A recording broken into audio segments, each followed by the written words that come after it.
Good afternoon, everyone. It's a pleasure to be here today. I'm Sarah Keys, and I'm the CEO of ESG Global Advisors. And I want to thank the Walrus and Suncor for having me.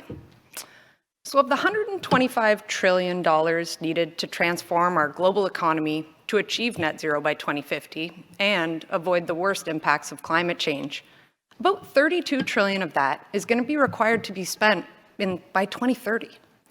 And it's been estimated that the private sector could provide up to 70% of that financing. This is a massive opportunity for the capital markets. So let's start with the good news, building on what John has just said. Finally, the mainstream finance and investment community has shown up, and they've shown up with a force. Not a moment too soon, I think we would all agree. COP26 in 2021 saw an unprecedented number of institutional investors not only committing to transitioning their own investment portfolios to net zero by 2050, but helping to deploy the financing that we need to achieve our clean economy. Why is this important? Well, in fact, if they are going to provide that 70% of financing, we need them on board. And what we saw at COP26 was the creation of the Glasgow Financial Sector Alliance for Net Zero, or GFANZ for short. Led by Mr. Mark Carney, former governor of the Bank of Canada, Bank of England, and former chair and head of the Financial Stability Board. It represents over 450 firms across 45 different countries, all committed to accelerating the transition to net zero in their investments. This is critical. This is the pace and scale that we need. And of note, it included 6 of Canada's largest banks, as well as several of our largest pensions and asset managers. So I ask, could it be that our climate superheroes may not wear capes, but instead crunch numbers? It's possible.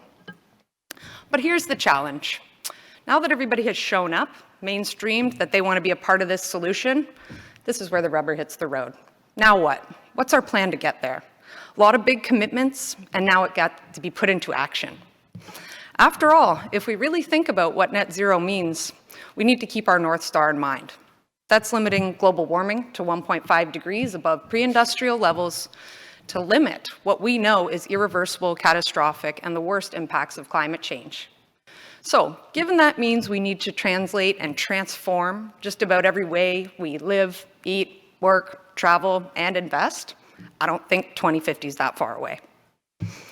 So, today I was tasked with thinking about what are some of the critical levers that we can pull today to accelerate the deployment of these capital pools to actually help us stay on track for our net zero by 2050 target and spend that $32 trillion by 2030. So I do have 3 critical levers for you today. And the first is educating boards of directors on their role in overseeing the net zero transition. They're in the most powerful seats for the most influential private sector actors in the world. Boards of directors have an important role to play. In fact, I would argue I don't think we can make this transition without them. Why? Well, we need to make some pretty big decisions today, particularly when we think about long-lived assets like new infrastructure. Boards of directors have to be kept up to speed. Gone are the days of saying that climate change is not a topic for the boardroom or that it conflicts with fiduciary duty. Quite the opposite. Investors and regulators have doubled down, asking boards of directors to disclose to the world, how are you overseeing climate risk and opportunity? But let's remember, addressing climate change is as much a human challenge as it is an environmental one. So even the most seasoned of corporate directors can be forgiven if they find the net zero challenge a little bit daunting. But I think we have to leverage their knowledge, skills, and influence to really make the decisions today that are going to help us stay on the course for net zero by 2050.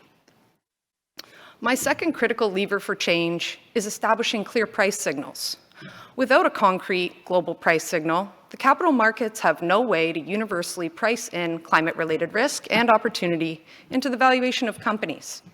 Institutional investors want this information because they believe it's going to impact their risk and return in the long term.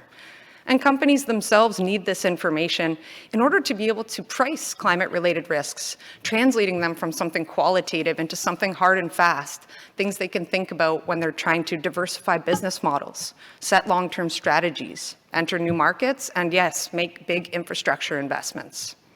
And the types of policies that we can use, well, we've already got a lot of these foundational tools in our toolkit.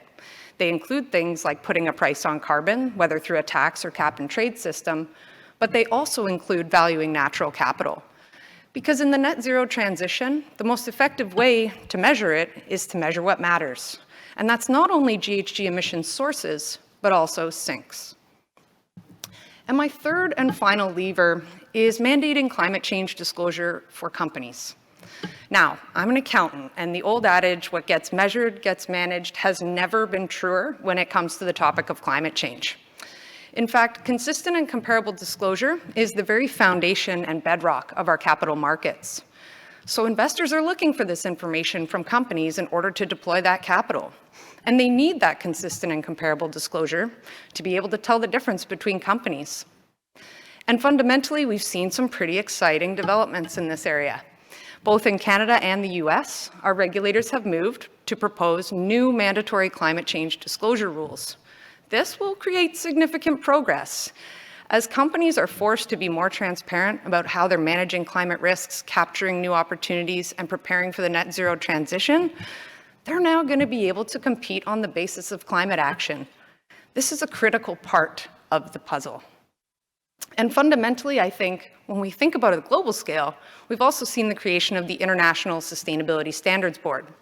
And Canada is going to be home to its satellite office in Quebec.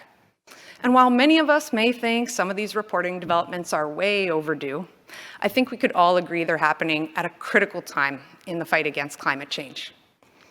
So it's my hope that by 2030, finance and sustainable finance, they're one and the same. I think we can all agree that capital markets are experiencing an unprecedented shift, unlike anything we've ever seen before. And the opportunities for investors over the next few decades are pretty exciting. So you don't have to take it from me. I thought I would leave you with a quote from the world's largest asset manager in the world, BlackRock. They manage over $10 trillion of assets. It's hard to find a large publicly traded company that doesn't have an investment ownership stake by BlackRock. And their CEO writes a letter every year, very publicly, to the CEOs of all the portfolio companies in which BlackRock invests. And this year, Larry Fink said the following: "The next 1,000 unicorns won't be search engines or social media companies.